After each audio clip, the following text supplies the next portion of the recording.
Welcome back, fight fans, to Budge MMA. I am the kid. I am joined by the coach. And coach, we are breaking down UFC Fight Night, Hernandez versus Dolidze. Giving you guys a little recap, coach. And we both got big smiles on our face. You guys see the helmet. I'm going to give you guys a little preface here. This is the undefeated helmet. And you have not seen us break it out before because we haven't had an undefeated night. We came close last week. I was 5-1. The Rubetsky versus Duncan fight was the only fight that I lost on that card. But coach, this week I was 6-0. You were 5-1 on the prelims, 5-1 on the main card. Coach, tell me a little bit about the prelims, and then let's get right into this main card. Well, actually, the only hi everybody. I'm just smiling because I did well, but also because the kid's got on his no losses helmet. That's what the N's for, no losses. And I think the only one I lost was the knockout, which was a shock. That was, but there was a couple of good. I mean, the whole card was great. I thought. I agree. I don't know how you felt about it, but you must have loved it. But for me to go 5-1 in the prelims and then 5-1 in the main event, I'm pretty happy. I don't gamble, but and I'm glad I don't because I would have had a heart attack. I can't handle the pressure, but it's fun. And 5-1 for me, man, is pretty killer. And I'm really proud of the kid. I'm not surprised because he knows what he's doing. But for me, I seem to be getting better every week. It's going to be scary next week because it's going to be huge. Go ahead, kiddo. Let's go, coach. That's what I'm saying. I mean, I can highlight my 6-0 all I want. I've got the undefeated helmet on. It's kind of making me look like last week's winner, Tatsuro Taira, stretching me out a little bit here. But, coach, you were 10-2 on this card. I can't highlight that enough. You picked the entire card. And let's get right into it, coach. Leading off with your only loss on the main card, opening up with Christian Leroy Duncan knocking out Eric Anders, the veteran. Coach, I think this is the end of the road for Anders in the UFC at least. He was known for his toughness. He looked pretty solid in the first round. I talked to you in our pre-fight meeting. That takedown looked good. You could tell he was a linebacker at Alabama, a national championship winning linebacker, because he shot across the cage, double-legged Christian Leroy Duncan really, really well. But coach, ultimately in the second round, Christian Leroy Duncan hits him with a big spinning elbow, finishes him off on the ground for your only loss on the main card. What did you see here, coach? Did you like Christian Leroy Duncan's performance? Is he a guy that you're looking towards the top 15 here in this 205 division? You know what? I thought my guy folded pretty quick. The elbow was pretty good, but you're right. The shoot was when he was shooting was great, and he looked like a football player. Yeah. But just because you're a football player doesn't always translate to the octagon. And I was a little surprised, a little disappointed. But overall, not a bad fight. But that spinning elbow, as DC would say, that was nasty. I agree, coach. Couldn't agree more. Yeah, I think. Yeah. I think this was a good way to start off the main card. Coach, before we get a little further into the main card, I just wanted to highlight a couple of those prelim kind of highlights of that before the main card, because there was so much energy in the apex even before this fight took place. Elijah Smith had one of the scariest slam KOs I've ever seen in MMA history. It was reminiscent of Rampage Jackson back in the Pride days.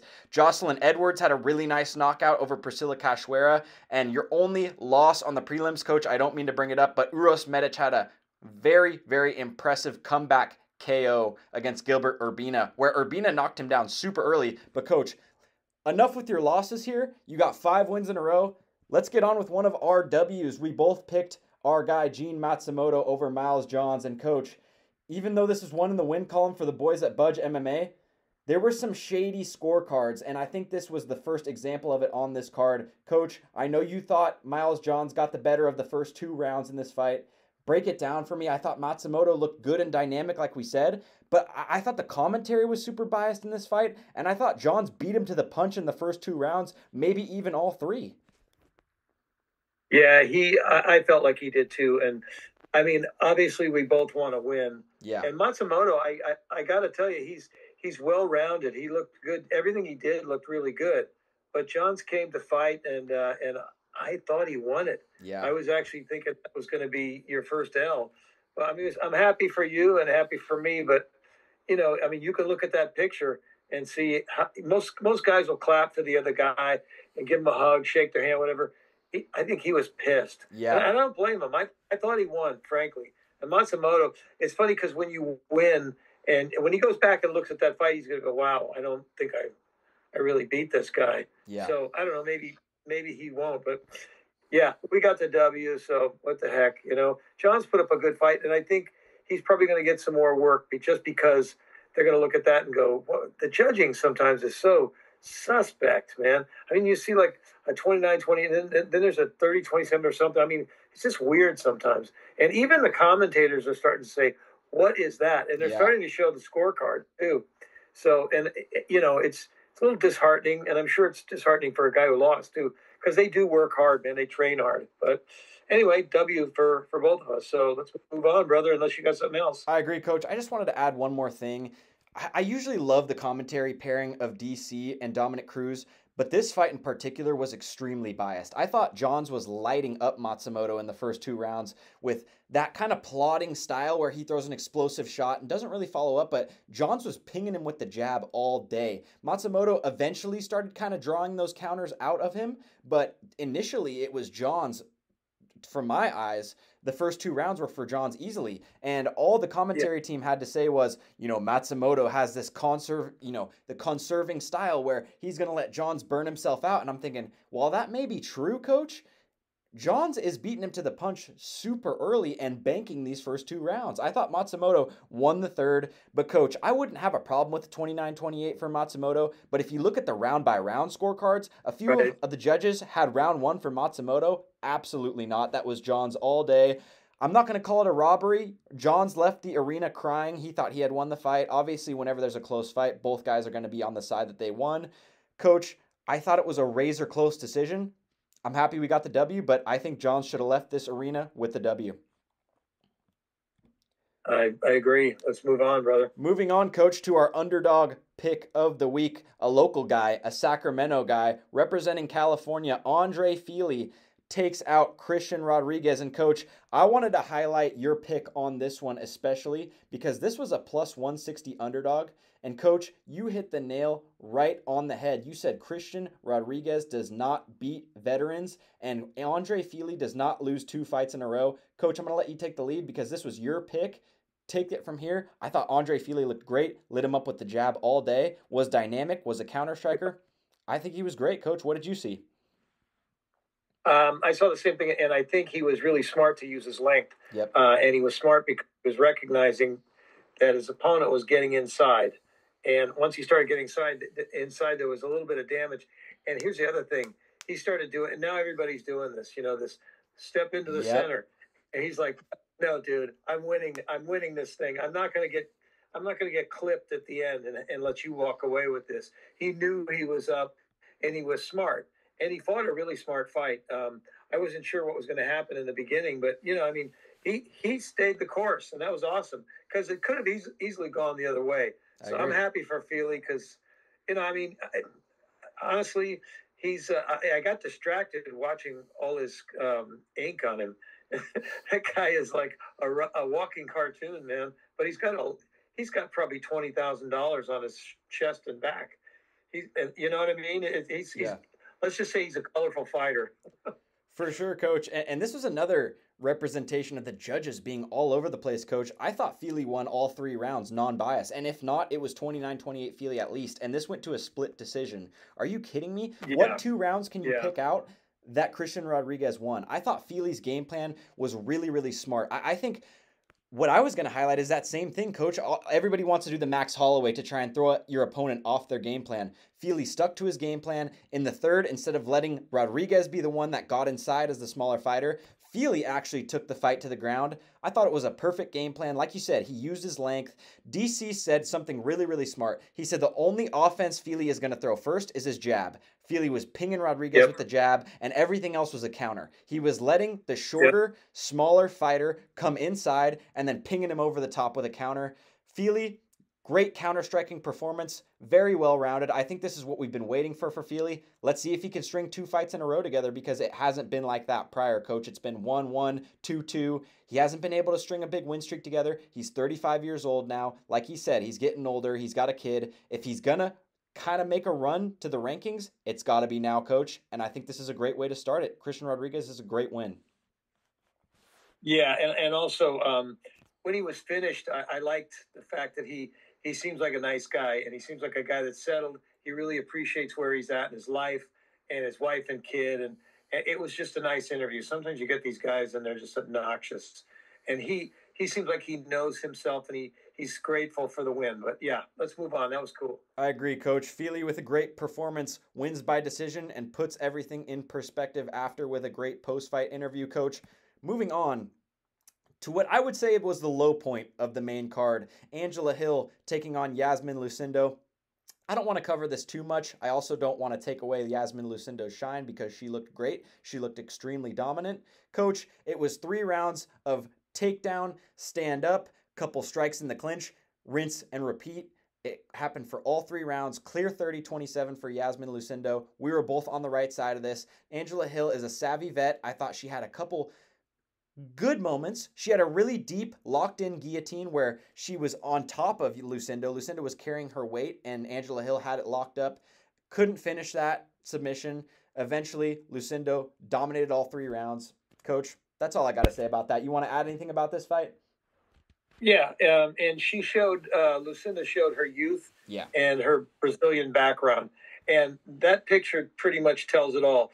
Angela over the hill. And she is. It's, she's had a good run. Sometimes it's just time to hang it up. Yep. And she looks even older than she actually is in that picture.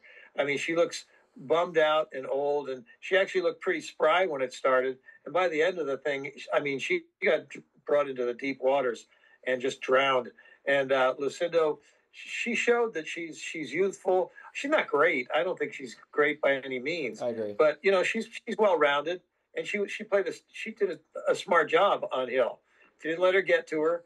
She didn't give her anything to hit, and she knew when to take her and pin her against the fence. So she was smart.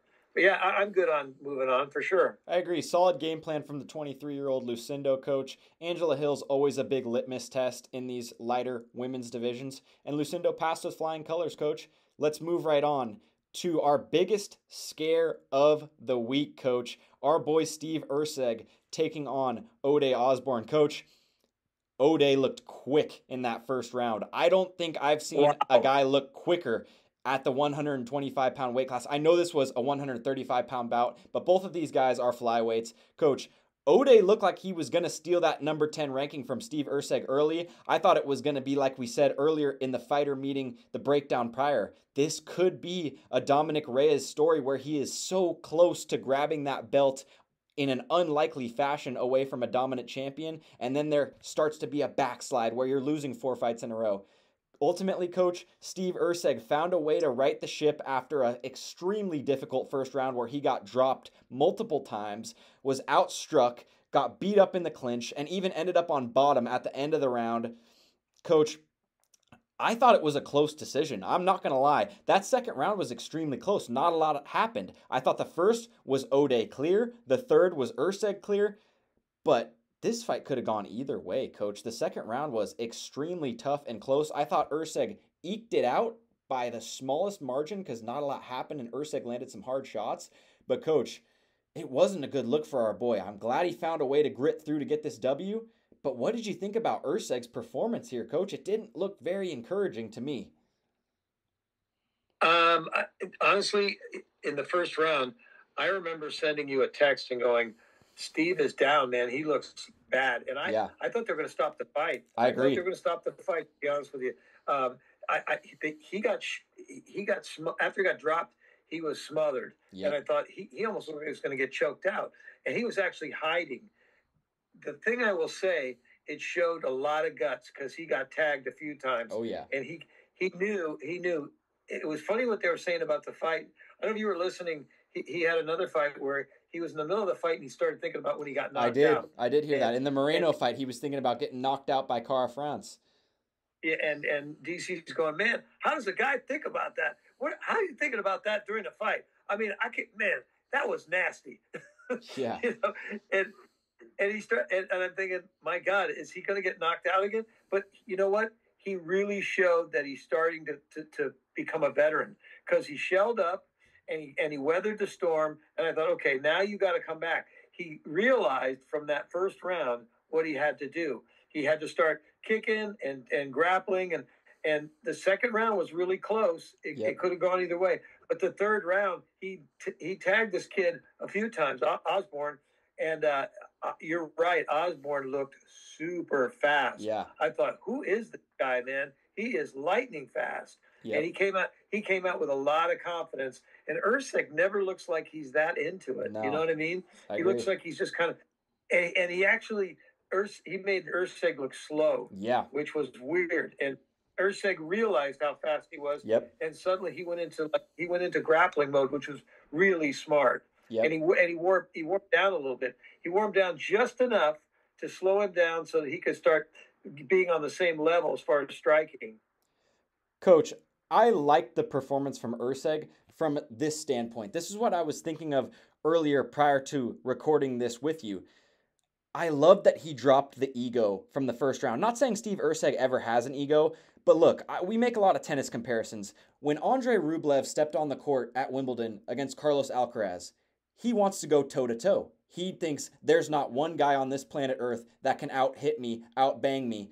And a lot of guys do the same thing in MMA. There's not a faster guy on earth. There's not a more powerful guy on earth. Steve Usyk, after the first round, went to his corner, acknowledged that Ode Osborne was the faster man. He was beating him to the punch over and over again. And Steve Usyk started stepping off the center line, using the grappling, using the kicks, completely shifted the game plan, went out and won this fight. He dropped everything from the first round, Coach. There's so many fighters that would go out there and go, he's not beating me to the punch again. He got lucky. That was a lucky punch. He's not faster than me. He's not quicker than me. He's not more powerful than me. Steve Usyk realized his faults, and it wasn't even his faults, Coach. It was more so that Ode Osborne is an unranked guy. He's a guy that has a ton of losses in the UFC, and he has nothing to lose against the number 10 guy in the division. What does he have to lose? He's taken the fight short notice. Dana more than likely guaranteed him at least 2 more fights on his contract, and he has a chance to jump into the rankings after not earning it. And he really showed that in the first round, Coach. He lit up Steve Usyk. But our boy, Astro Boy Usyk, came back in the second 2, adjusted the game plan, and in the third looked extremely dominant and got the 29-28 decision, Coach. I loved it. That's what I mean about learning something from your losses. And he treated the fight kind of like we did, actually. Yep. We were talking about it was a layup. And I don't think, it's kind of like when they talk about sparring with a guy. You can spar with a guy, and there's been fights where guys are sparring partners, and then they get in the ring, and then they realize this guy's never really hit me before. Yeah. And now he's hitting me. Now it's the real deal. He got up against a guy that's just, man, and I know this kid Osborne's going to get another shot at something. Because, it's funny because when you're a striker like that, you realize, okay, I got beat. I've got to work on my grappling now. That's how you learn where your weaknesses are. And I think that Usyk learned something. And boy, he could have easily taken a dump on that because he got tagged. And I was glad he pulled out of it. And I'm just going to say one more thing. I don't know why I hate that name, Astro Boy. Yeah. I just, it seems so dumb. But then he's goofy enough to have that tag. So, I agree. And I liked his interview afterwards. I think he got humbled and he kind of knew it, Yeah, Usyk's an awesome dude, awesome fighter. I think this is a fight that you grow from. I think you can put some stock into that first round, but you got to put more stock in the grit and the toughness from Steve Usyk. Coach, this helmet's making me look fat in the camera. I look like Tai Tuivasa, and I don't want to do any shoeies tonight. Let's move on to the main event. Anthony Fluffy Hernandez against Roman Dolidze. I got one word for this fight, Coach. Domination. And what we said in the pre-fight, the breakdown in our initial video was this guy, Anthony Hernandez, is a middleweight Marab. Coach, Anthony Hernandez bullied Roman Dolidze in a field where usually Roman wants. He wants the fight on the ground. Anthony Hernandez, it felt like he could have finished the fight in the first, second, third, or fourth. He just wanted this to drag out so that he could dominate even more. And coach, that is exactly what he did. Dolidze had no answers on the feet. He had no answers on the ground. He was trying to pull guard. Anthony Hernandez just said, let's stand up. I'm going to take you down again. I'm going to beat you up on the ground. And then when you try a submission off your back, I'm going to beat you up even more. Like I said earlier, it was rinse and repeat for 4 rounds until he eventually got the bulldog choke, coach. It was a pure schoolyard bullying from start to finish from Anthony Hernandez, and this looks like a contender here.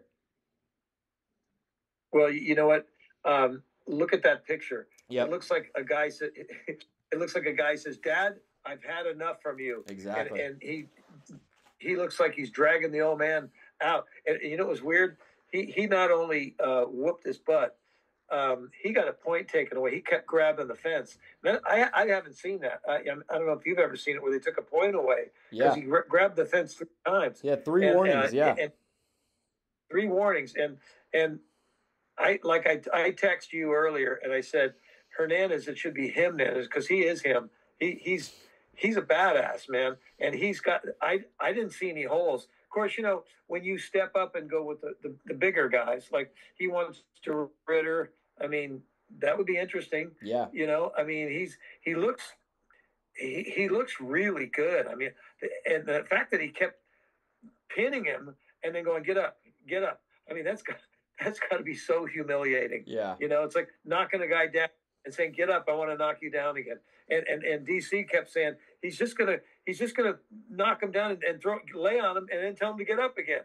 You know, he's just gonna keep doing it. And I've never seen that before, where a guy kept doing that. Which you know, he was so ahead on every. What was the final total on that? Because I mean, I would have loved to seen the cards. Yeah, there had to be at least one 10-8 round. Yeah, I mean, yeah, because it's so weird, but yeah, he looked fantastic. I'm really happy for him, and it's funny when he comes off and he's dropping those F-bombs. Did you hear that? I didn't hear that. No. Yeah, he in the interviews he's dropping all these F-bombs, and he goes. DC goes, hey, watch the F-bombs. We're on ESPN. He goes, oh, I'm so sorry, because I think he was thinking he was at a bar or something. Yeah, the adrenaline dump, coach. But it was an incredible performance from Hernandez, and I think this doesn't. He was making the belt sign at the end of the fight. It doesn't justify a title shot for me, but I think DeRitter versus Hernandez is the fight to make for the next #1 contender, coach. There's not a clear-cut #1 contender after the Chimaev versus Duplessis fight next week. And I think that's a great fight to make right there. I think Hernandez is 1 win away. He's on an 8-fight win streak, hasn't lost since 2020. That's impressive, coach. You got to reward 8-fight win streak at some point. He can't be a guy like Tony Ferguson where he has to rack up 12 in a row before a title shot. Coach, I think Anthony Hernandez is 1 fight away, and he's a guy that nobody is going to want to face in this middleweight division. If I'm Adesanya, I'm thinking, let me go fight Strickland again because I do not want to fight this guy, Fluffy Hernandez. He is a stylistic nightmare for my game. And I think for a lot of guys, he's a style nightmare. I would love, if Dricus does defend this belt against Chimaev, Dricus versus Anthony Hernandez would be such an interesting clash of styles, coach. I would like to see it. I think both guys are similar in the fact that it would just be 2 Rams butting against each other over and over and over again and just coming together in the middle and clashing. And I think Anthony Hernandez has a super fun, fan-friendly style. I like him, coach. I like him. I think he's not crazy marketable, but he's an incredible fighter. That gas tank and that pressure, like we said, the fight pretty much turned out exactly like we said, coach. We told the fans prior to the fight, this guy has an incredible gas tank. He's going to come forward every single moment of the fight, and he's going to press the action for better or for worse. Tonight, it was for better. The last 7 fights, it's been for better. Coach, Anthony Hernandez is a problem in this middleweight division, and I look forward to seeing what he's got next. Yeah, and it's always amazing to me, and I don't know, it's always amazing to me when they talk about a guy that big that's got a gas tank like that, because you don't see it that often. You know, you're so used to seeing these big guys that like just start throwing haymakers because they're beat. This guy looks like he's got so many different looks. Yep. And for me, that's why DC said, you know, you're my new favorite fighter, because he is a fighter. He is an MMA fighter. He's a mixed martial arts guy. He can do different things, and he's he was adjusting throughout the fight. And then he decided, well, this is what I can do. And then when you start ragdolling a guy that big, man, you're a stud. Yeah. I mean, you just are. So, I mean, and Dolidze is a huge man. Yeah. And the way he threw him around, and when he tapped out, he basically quit. Yep. It wasn't like, oh, I'm going to black out. It was like, dude, I've had enough. Yeah. I'm tired of getting up off the canvas every time you throw me down, and then you're asking me to get up for more punishment. And he finally just said, screw this. I agree, Coach. Dolidze, to me, is not a super tough guy to beat, but he is a super tough guy to dominate like that. And that is exactly what Anthony Hernandez did. I think pace is such an underrated weapon in all sports, but especially MMA. Guys do not utilize pace and cardio enough to break the guy across from them in the cage. Anthony Hernandez does that beautifully. No one else does that at 185 as well as he does. He's a problem, Coach. I appreciate you so much for being here, Coach. You were 5-1, 10-2 overall. The kid was 6-0 on the main card. Coach, we're going to stop it right there. We will see you guys next week for one of the biggest cards of the year. We are heading to Chicago, Illinois for Chimaev versus Duplessis. The 185-pound title is on the line with a couple great fights as well in the co-main event. Lerone Murphy taking on the debuting Aaron Pico, as well as Jeff Neal versus Carlos Prates, the return of the Nightmare. Coach, we'll be back in action, probably dropping that video within the next 2 days. UFC Chicago will be back. For now, Budge MMA, I'm the kid, he's the coach. We're out.